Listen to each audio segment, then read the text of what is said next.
اللہ کے نیک برگزیدہ بندے، مقبول ترین بندے، اللہ والے، اللہ کے ولی، بزرگان دین رحمہم اللہ علیہم اجمعین کے واقعات اور مختصر سے حالات اس نیت سے عرض کر رہا تھا کہ ہمیں بھی اپنے گریبان میں جھانکنے کا موقع ملے، ہم لوگ بھی یہ سوچیں کہ یہ اللہ والے تھے، پیٹ بھی تھا، نفس بھی تھا، بیوی بھی تھی، بچے بھی تھے، پیاس بھی لگتی تھی، بھوک بھی لگتی تھی، کپڑا بھی درکار تھا، سردی گرمی بھی آتی تھی، ان لوگوں نے اللہ کی رضا کیسے حاصل کی؟ نیت میری کسی کی تردید مقصود نہیں، سمجھانے کے لیے کہتا ہوں جیسے سڑک پہ پیدل آدمی چل رہا ہو اور پاس سے کار گزرتی ہے تو دل میں خیال آتا ہے کہ میرے پاس بھی کار ہوتی۔ ان اللہ کے نیک بندوں کو دیکھ کر میں اور آپ کیوں نہیں سوچتے کہ میں بھی اللہ کا نیک بندہ بن جاتا؟ کوٹھی بنگلہ دیکھ کر، لمبا چوڑا کاروبار کارخانہ دیکھ کر آدمی کے دل میں آتا ہے یارو یہ کارخانے دار ہے، میں اس کا مزدور ہوں۔ تیرے دل میں یہ بات کیوں نہیں آتی کہ میں نماز بھی نہیں پڑھتا اور فلانا ساری رات سویا ہی نہیں؟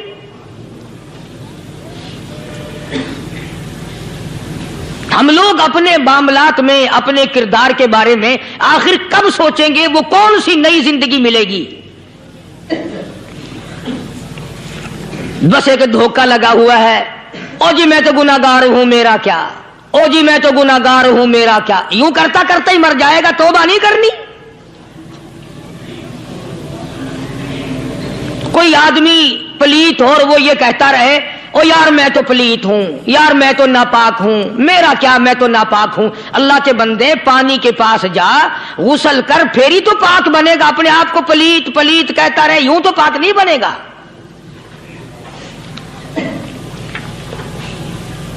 یہ اللہ والے جو ہوتے ہیں آدمی کے اندر کو ٹھیک کرتے ہیں۔ جیسے ڈاکٹر کہتا ہے کہ اگر بلڈ پریشر کے مریض ہو تو نمک نہ کھاؤ، شوگر کے مریض ہو تو میٹھا نہ کھاؤ، بادی کے مریض ہو تو آلو نہ کھاؤ۔ اللہ والا کہتا ہے اگر تمہارے اندر شرک کی بیماری ہے تو خدا کے دروازے کے سوا کہیں نہ جاؤ۔ اللہ والے اندر کا علاج کرتے ہیں، روحانی علاج کرتے ہیں، اس بیماری کا علاج کرتے ہیں جو قبر میں کام آئے گی۔ جب اللہ والوں کی مجلس میں بیٹھو گے تو وہ تمہیں یہ بتائیں گے کہ نبی کی سنتوں کے پھول چھوڑ کر بدعت کے کانٹوں کی طرف نہ جاؤ۔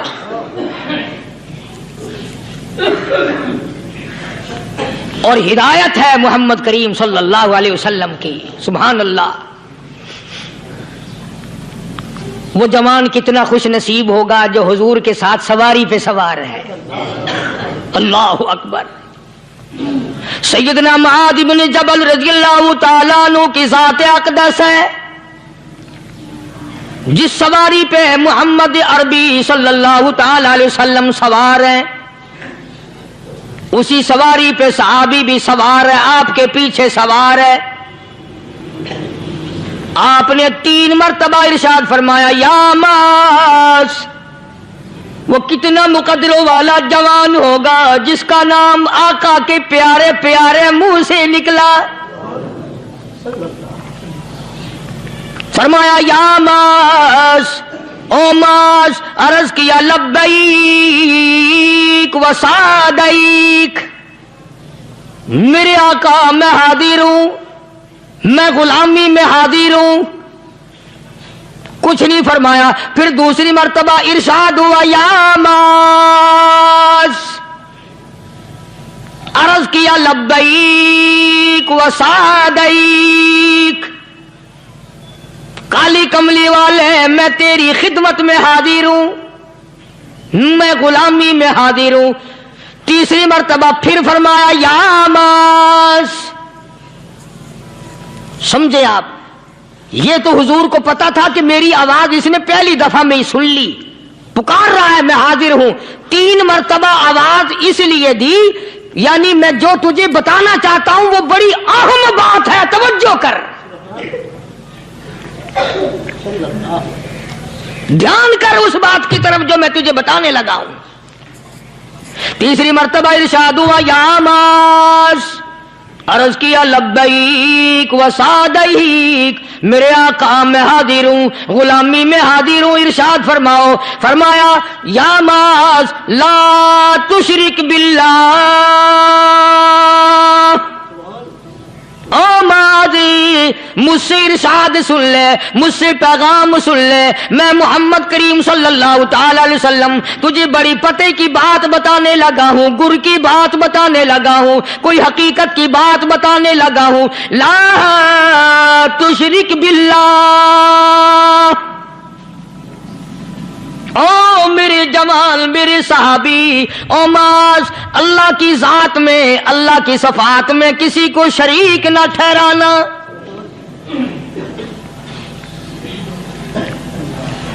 کسی کو بگڑی بنانے والا نہ سمجھنا، کسی کو پریشانی دور کرنے والا نہ سمجھنا، زندہ کرنے والا، مارنے والا، فقیر بنا دینے والا، فقیر کو شہنشاہ بنا دینے والا، اس کے سوا کوئی نہیں. چلو ہو گئی بات، فرما دیا آپ نے کہ شرک نہ کرنا. اب ہماری بات سنو، ابھی حدیث کا جملہ باقی ہے جو محمد عربی صلی اللہ علیہ وسلم کی زبان مبارک سے نکلا. اہم بات باقی ہے، ٹھیک ہے فرما دیا، لیکن اب سوال کرو سرکار مدینہ صلی اللہ علیہ وسلم سے کہ جی اگر کوئی مصیبت کی وجہ سے کر بیٹھے، اگر کوئی پریشانی کے عالم میں آ کے کر بیٹھے، کوئی دکھوں کا مارا ہوا کر بیٹھے، تو صاف فرما دیا، فرمایا او معاذ ان قتلتا، اگرچہ تجھے قتل کر دیا جائے، تیرا ٹکڑا ٹکڑا کر دیا جائے، تیرا قیمہ بنا دیا جائے، اس سے بھی سخت بات آگے فرمائی او حرقتا، چاہے تجھے جلا کر خاک کر دیا جائے، تیرا قیمہ بنا دیا جائے، تجھے جلا کر راکھ بنا دیا جائے، کسی حال میں بھی تجھے شرک کرنے کی اجازت نہیں. اور ایک اور بات میرے سے سن کر پکا کے لے جاؤ، چوری کرنے والا ساری عمر چوری کرتا ہے، لیکن کبھی ایسا دن اس کی زندگی میں نہیں آیا ہوگا جب وہ یہ کہے کہ میں عبادت کر رہا ہوں.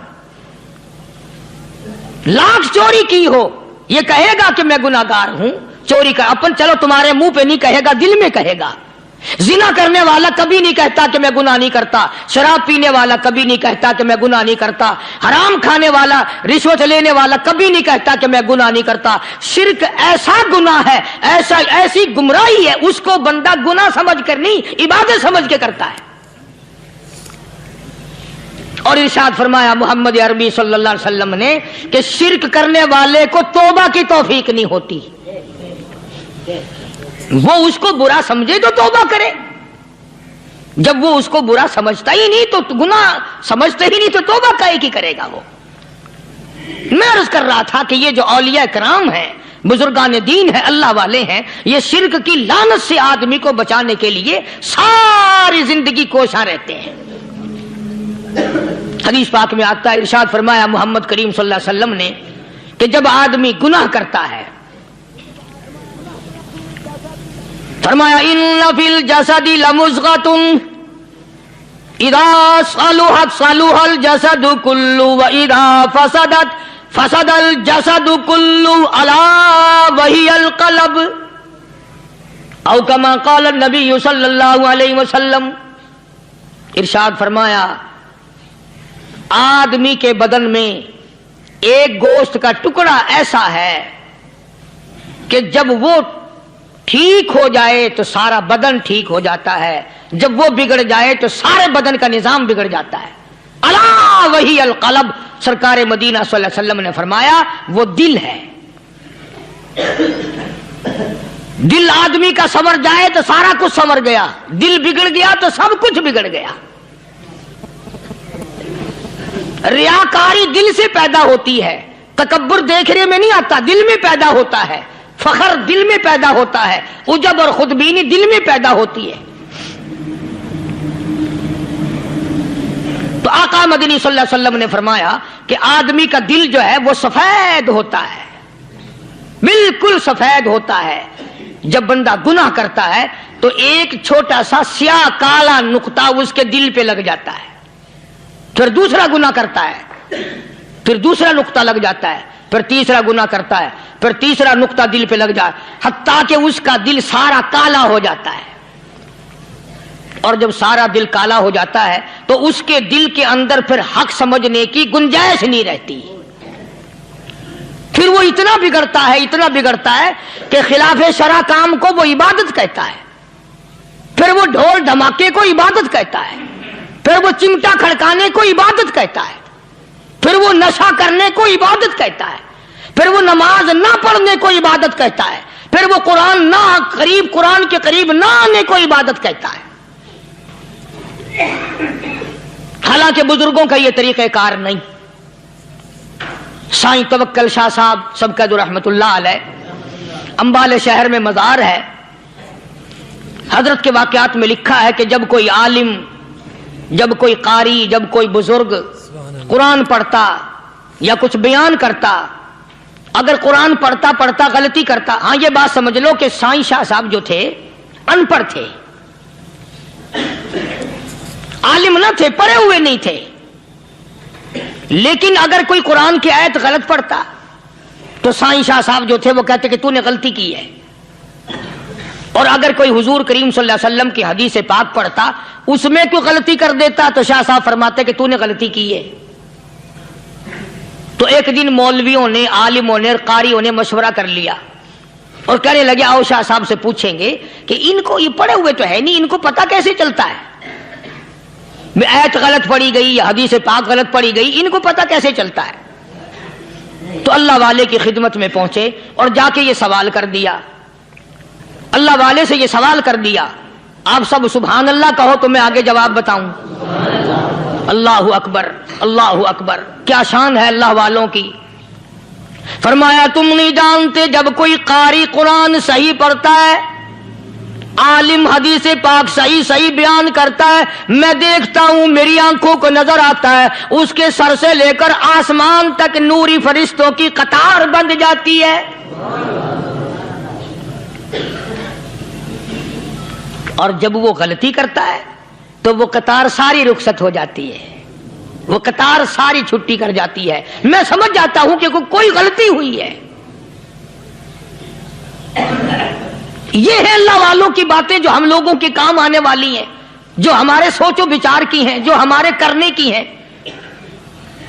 کہ کتنے دن ان حضرات کو فاقے کرنے پڑے، مصیبت جھیلنی پڑی، پریشانی اٹھانی پڑی تو پرواہ ہی نہیں کرتے تھے۔ مخلوق سے سوال کرنا ان حضرات کے یہاں بہت بری بات تھی،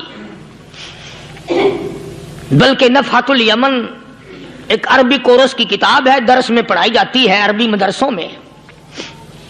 ہم نے جب سبق پڑھتے تھے تو ایک واقعہ پڑھا تھا کہ کسی پہاڑ کی غار میں ایک اللہ والا رہتا تھا اور اللہ اللہ کرتا تھا، ہر وقت اللہ کی طرف سے کھانا آ جاتا تھا اور وہ کھا لیا کرتا تھا۔ تو خدا امتحان بھی کرتا ہے، آزمائش بھی کرتا ہے، دعا کیا کرو اللہ ہماری آزمائش نہ فرمائے، ہم لوگ آزمائش کے قابل کہاں ہیں۔ تو اللہ پاک نے جب اس اللہ والے کی آزمائش فرمائی تو 3 دن تک کھانا نہ آیا، 3 روز تک کھانا نہیں آیا۔ جب نہیں آیا تو بھوک نے ستایا، اور جب بھوک نے ستایا تو پریشانی ہوئی، اور جب پریشانی ہوئی تو دل میں خیال آیا کہ اب میرے لیے سوال کرنا جائز ہو گیا، اب تو میں بالکل بھوک نے تنگ کر دیا مجھے۔ تو پہاڑ سے نیچے اترے اور جا کر کے ایک مکان پہ سوال کر دیا، اور سوال یہ کیا کہ اللہ نام پہ مجھے کھانا چاہیے۔ ان گھر والوں نے 3 روٹیاں دے دی، ان گھر والوں نے 3 روٹیاں دے دی، اور یہ اللہ کا ولی لے کے چل دیا۔ تو جس گھر سے 3 روٹیاں ملی تھی ان کے یہاں ایک کتا بھی تھا، وہ اس ولی کے پیچھے پیچھے لگ گیا اور بھونکار قریب تھا کہ کاٹ کھائے، پھاڑ کھائے۔ اللہ کے ولی نے سوچا کہ یہ تو بڑا ظالم کتا پیچھے لگ گیا، 1 روٹی اس کو پھینک دوں، 2 مجھے کافی ہو جائیں گی، یہ اپنا اس کی ہلے لگ جائے گا، مشغول ہو جائے گا، میں نکل جاؤں گا۔ یہ کتاب کی بات ہے، حدیث کی نہیں۔ تو نفحۃ الیمن کتاب میں واقعہ یوں لکھا کہ کتا 1 روٹی کھا کے پھر بھاگ کے اس ولی کو مل گیا اور بہت بھونکار کاٹنے کے قریب ہوا۔ تو پھر اللہ کے ولی نے سوچا کہ یار ایک ہی روٹی کافی ہو جائے گی، یہ تو پھر ظالم پیچھے ہو گیا، اس نے دوسری روٹی بھی اس کو پھینک دی۔ اللہ کی شان، کتا دوسری روٹی کھا کر کے پھر ولی کے پیچھے پیچھے، اس نے سوچا ایسی روٹیوں سے تو یوں ہی بھلے، وہ تیسری بھی پھینک دی، کتے نے تیسری بھی کھا لی، اور جب تیسری روٹی کھا کے کتا بھونکا، اب ولی کھڑا ہو کر غصے میں آ گیا اور کہنے لگا او کتے تجھے شرم نہیں آتی؟ عربی کا لفظ ہے وَمَا عَدِيمُ الْحَيَا، اور بغیرت کمینے، تیرے مالک نے 3 روٹیاں دی تھی، جس دروازے پہ تو رہتا تینوں کھا لی پھر بھی بھونکتا ہے، 3 روٹیاں میں نے تجھے دے دی پھر بھی بھونک رہا ہے۔ تو یوں لکھا اس کتاب میں کہ اللہ پاک نے کتے کو بھی زبان دی، اور وہ یہ کہنے لگا کہ ولی صاحب ذرا ٹھہرو، خود فیصلہ کرو، تم بے غیرت ہو یا میں بے غیرت ہوں، فیصلہ جناب کریں، میں کتا ہوں آپ ولی ہیں، جنت کے کھانے کھائے، ارے 3 دن نہ ملا تو آدمی کے دروازے پہ آ کے ماتھا گھسایا، جھولی پھیلائی، بھیک مانگی، مجھ سے قسم لے لو میں کتا ہوں، کئی مرتبہ 8 دن ٹکڑا نہیں ملتا، قسم لے لو اس دروازے کے سوا کبھی کسی دوسرے دروازے پہ نہیں گیا میں۔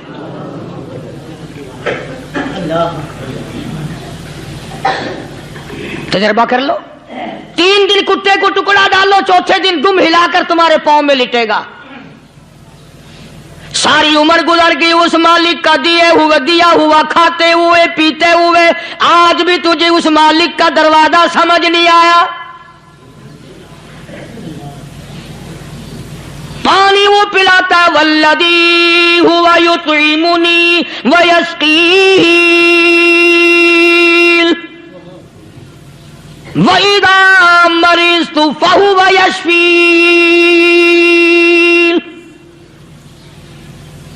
کتنا کھلاتا ہے، کتنے اعلیٰ درجے کے کھانے کھلاتا ہے، طرح طرح کے کھانے کھلاتا ہے، پالا اس نے، سنبھالا اس نے، زندگی اس نے دی، اولاد اس نے دی، خوبصورت بیوی اس نے دی، گھر آباد اس نے کیا، تھوڑی سی پریشانی آ گئی، اب جا کے قبر کے سامنے جھکا کھڑا ہے، اس مالک سے میرا کام نہیں چلا، او 4 گز زمین میں پڑنے والے، تو میری حاجت روائی کر دے۔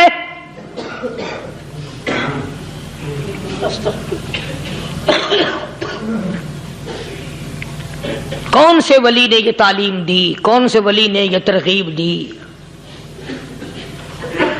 خواجہ قطب الدین بختیار کاکی رحمت اللہ علیہ، بابا فرید الدین شکر گنج رحمت اللہ علیہ کا پیر ہے۔ اتنے اللہ والے لوگ تھے، اتنے اللہ والے لوگ تھے۔ خواجہ قطب الدین بختیار کاکی رحمت اللہ علیہ کا آخری وقت دلی شہر میں آ گیا، نہ دولت تھی، نہ کوٹھی تھی، نہ بنگلہ تھا، فقیری، ہائے ہائے، عجیب بادشاہت ہوتی ہے ان لوگوں کی، بادشاہ ان کے دروازوں پہ آیا کرتے تھے۔ خواجہ ابو الحسن خرقانی رحمت اللہ علیہ بزرگ گزرے ہیں، محمود غزنوی کا زمانہ ہے، محمود غزنوی مرحوم بادشاہ نیک آدمی تھا۔ خواجہ ابو الحسن خرقانی رحمت اللہ علیہ کی خدمت میں آیا اور حضرت نے یوں پوچھ لیا، فرمایا محمود 2-4 دن پہلے بھی تو سنا تھا کہ تم ادھر آئے ہو، مجھ سے مل کے نہیں گئے؟ تو کہنے لگا حضرت سرکاری دورے پہ آیا تھا، سرکاری دورے کی لپیٹ میں اللہ والے کی زیارت کو بے ادبی سمجھتا ہوں، اللہ والے کی زیارت کرنے آؤں، کام کوئی اور لے کر آؤں اور اللہ والے کی زیارت کروں؟ میرے نزدیک یہ بے ادبی ہے۔ فرمایا آج ارادہ کر کے آئے ہو؟ کہ جی ہاں ارادہ کر کے آیا ہوں۔ باتیں ہوتی رہی، محمود کہنے لگا حضرت آج بہت بڑا کام لے کر آیا ہوں، دعا فرماؤ، سومناتھ کے مندر پہ حملے کا ارادہ ہے، 70 راجاؤں کی فوج آئیں گی، 70 بادشاہوں کی فوج آئیں گی، 70 راجا ہندو اپنی فوج لے کر آئیں گے، میں اکیلا مسلمان مقابلے میں آؤں گا، دعا فرماؤ وہ قادر کریم مجھے فتح عطا فرمائے۔ کیسی نیت لے کر آیا کرتے تھے بادشاہ لوگ فقیروں کے دربار میں۔ آج تو اگر کسی ولی کے پاس بھی جاؤ گے، میں نے مولانا عبید اللہ انور مدثلو سے پچھلے دنوں عرض کر دیا، میں نے کہا حضرت آپ اپنے گھر میں ہی رہتے ہیں، باہر نہیں نکلتے، کئی دن لوگوں کو نیکی ملے گی، زیارت ہوگی، تو فرمانے لگے قاری صاحب آپ کو کیا پتا ہے، بس اسی کام کے لیے لوگ آتے ہیں، ہماری اینٹ پر دو، ہم نے مکان بنانا ہے، ہمیں دکان کا تعویذ دے دو، ہمارے پیچھے دشمن لگ گیا، ہمارا مقدمہ ہو گیا، اور یوں تو کہنے کوئی بھی نہیں آتا، دعا کر دو اللہ میری قبر میں بھلائی فرما دے۔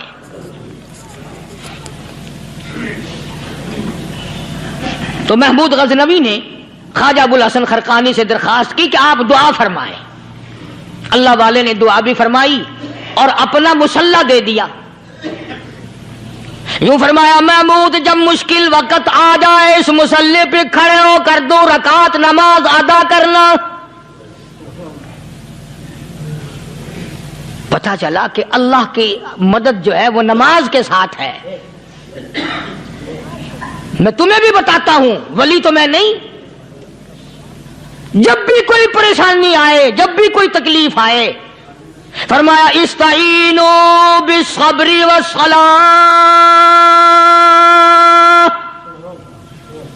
نماز پڑھو انشاءاللہ آسانی ہوگی، صبر کر نماز پڑھ، ان اللہ مع الصابرین،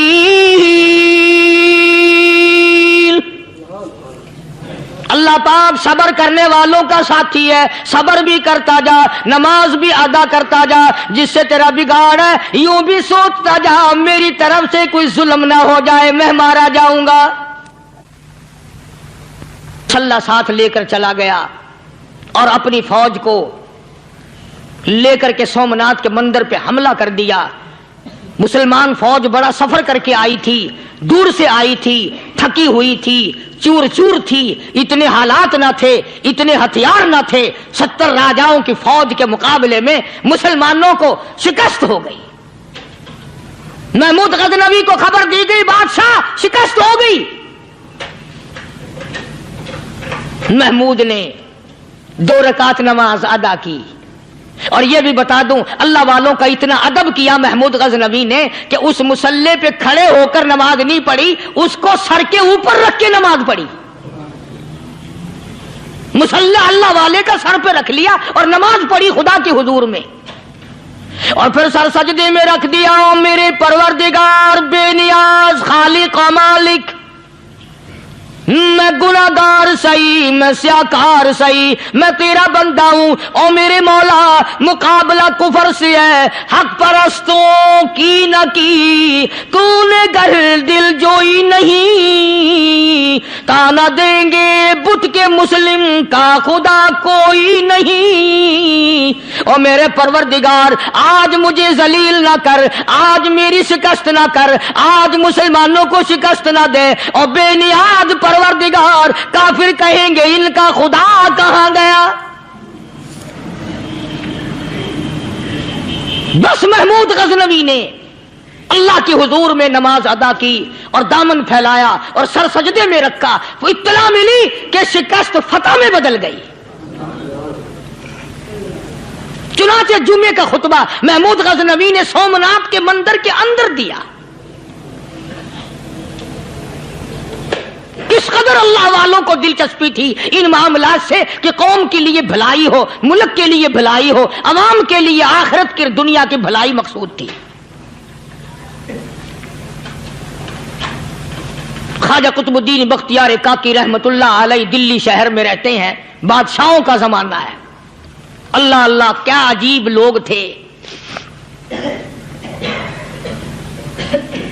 آج تو اچھے بھلے دیندار طبقہ نماز پڑھانے والوں کو نماز کے، غسل کے، وضو کے مسائل معلوم نہیں۔ دوستو ایسا وقت تھا سلطان صلاح الدین خلجی رحمت اللہ علیہ کو بادشاہ ہو کر عربی کی بہت بڑی 4 جلدوں میں کتاب ہے ہدایہ، بادشاہ صلاح الدین خلجی کو زبان نہیں آتا، اتنی بڑی عظیم کتاب زبان نہیں آتی۔ وہ بادشاہ بھی ہوا کرتے تھے اور ولی بھی ہوتے تھے۔ سلطان عالمگیر رحمت اللہ علیہ بہت بڑا بادشاہ ہو کر، اورنگزیب ہے، عالمگیر ہے، اتنا بڑا عظیم بادشاہ، مگر حضور کریم صلی اللہ علیہ وسلم کی 5000 حدیث پاک اس بادشاہ کو زبان نہیں آتی، اور قرآن کا حافظ تھا، قرآن کا قاری تھا، قرآن کا عالم تھا، قرآن کا مفسر تھا، ولی بھی تھا، بادشاہ بھی تھا، اللہ والا بھی تھا، اور اتنا خوف تھا دل میں تمہیں کیا بتاؤں۔ اللہ اکبر، بادشاہ ہو کر کے کپڑا خریدا، مزدوری کر کے کپڑا خریدا بادشاہ نے، اور کپڑا خرید کر اس کی ٹوپیاں اپنے ہاتھوں سے سی۔ عالمگیر رحمت اللہ علیہ نے اس کی ٹوپیاں اپنے ہاتھوں سے سی، اور چاندنی چوک دلی میں کھڑے ہو کر فروخت کی، بیچی، 6-7 روپے جمع کر کے ایک تھیلی میں بند کر کے، اوپر لکھا عالمگیر کا کفن ان پیسوں سے خریدا جائے۔ کبھی ہم نے بھی سوچا جو رشوت مارنے والا آدمی ہے، بتاؤ اس کے لیے کفن کہاں سے اچھے پیسے تلاش کر کے لایا جائے گا؟ رشوت کا ہی کفن ملے گا نا۔ جو آدمی ملاوٹ کر کے پیسے کماتا ہے، فنکاری کر کے پیسہ کماتا ہے، دغا اور فریب کر کے پیسے کماتا ہے، تو آج ہمارا کفن بھی صحیح نہیں، کفن بھی دغا والا، فریب والا، ملاوٹ والا۔ بلکہ تم تو کہتے ہو کہ آج کل کھانے کے لیے خالص کچھ نہیں ملتا، میں کہتا ہوں میت کو غسل دینے کے لیے پانی خالص نہیں ملتا۔ یہ جو ہم موٹریں نل کے لگاتے ہیں، یہ پیسے کون سے ہمارے خالص ہیں؟ جو صابن میت کو مل رہی ہیں، کون سے پیسوں کا خریدا ہوا ہے؟ جو خوشبو میت کو لگ رہی ہے، کون سے پیسوں کی خریدی ہوئی ہے؟ جو کفن پڑ رہا ہے وہ کیسے پیسوں کا کفن ہے؟ اور میں آگے بڑھ کر کے کہتا ہوں جو کندھوں پہ اٹھائے جا رہے ہیں وہ کون سے کتب ہیں، کون سے ابدال ہیں؟ جس نے میت کو غسل دیا ہے کبھی معلوم کیا کہ وہ کتنا بڑا نیک آدمی ہے؟ یہ تو ہمارے آخری وقت کا حال ہے، اور اس طرف کسی کا دھیان نہیں، سوچ نہیں، بچار نہیں، قطعی طور پر اندھے ہو جاتے ہیں۔ او میاں ٹھیک ہے جو کچھ ہو رہا ہے۔ اچھا ایک بات عرض کروں، اللہ تبارک و تعالیٰ کے یہاں جب ہم جائیں گے، اگر اور سارے معاملات کو چھوڑ دو، اللہ پاک یہی پوچھ لے کہ میاں یہ کفن جو پہن کے آیا یہ کیسا ہے؟ یہ جو کفن پہن کے آیا یہ کیسا؟ ہم کیا جواب دیں گے؟ بادشاہ عالمگیر رحمت اللہ علیہ نے تھیلی پہ لکھ کر کے بند کر کے رکھ دیا، جب میرا انتقال ہو جائے، میری موت آ جائے، جب میں دنیا سے رخصت ہو جاؤں، جب میں دنیا سے چلا جاؤں، میرا آخری لباس جو میں نے ساتھ لے کے جانا ہے، وہ شادی کے جوڑے دنیا تیار کرتی ہے، سفر کے جوڑے دنیا تیار کرتی ہے، غیر ملکوں میں جانے کے لباس دنیا تیار کرتی ہے، ادھر ادھر جانے کے لیے، تقریبوں میں جانے کے لیے جوڑے لباس پوشاک دنیا تیار کرتی ہے۔ اور میں کہتا ہوں لوگوں، قبر کی پوشاک ہم کب تیار کریں گے؟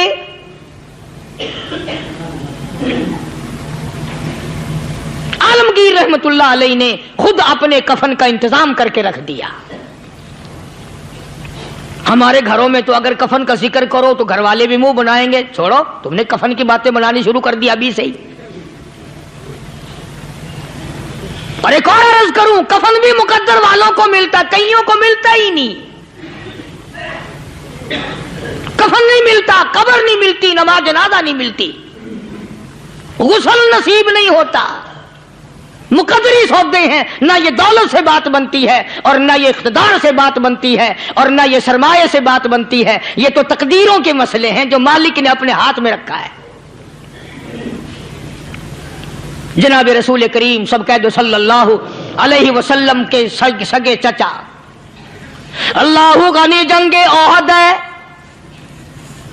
امام الانبیاء محبوب کبریا حضرت محمد مصطفیٰ صلی اللہ تعالی علیہ وسلم کو خبر دی گئی آپ کی حالت بھی زخمی ہے، آپ کا چہرہ انور زخمی ہو گیا، آپ کے چہرے میں خود جو سر پہ اوڑھ رکھا تھا اس کے حلقے کڑیاں چہرے انور کے اندر چلی گئی، نکلتی نہیں، نکالنا چاہتے ہیں، نکلتی نہیں، نکالنے کی کوشش کرتے ہیں۔ ابو عبیدہ بن جراح رضی اللہ تعالیٰ عنہ نے دانتوں میں پکڑ کر وہ حلقہ زنجیر والا کھینچ لیا۔